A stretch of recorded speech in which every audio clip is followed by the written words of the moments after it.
In primetime news this evening, COVID cases surged to record high.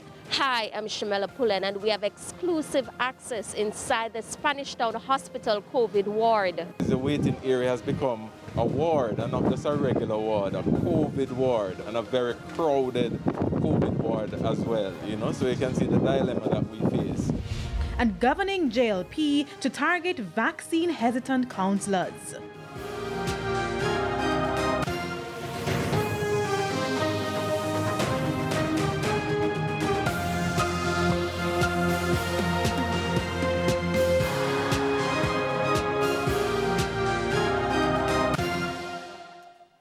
Good evening and welcome to Primetime News. We're live on air and online at onespotmedia.com. I'm Herman Green. Thanks for joining us. Also this evening, the business day, Primetime Sports, sports commentary, E-Prime, and your weather report and forecast. But before the break, here is our feedback question.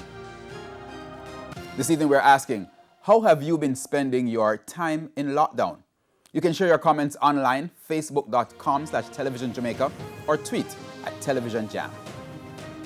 Please stay with us. Primetime News returns right after this break.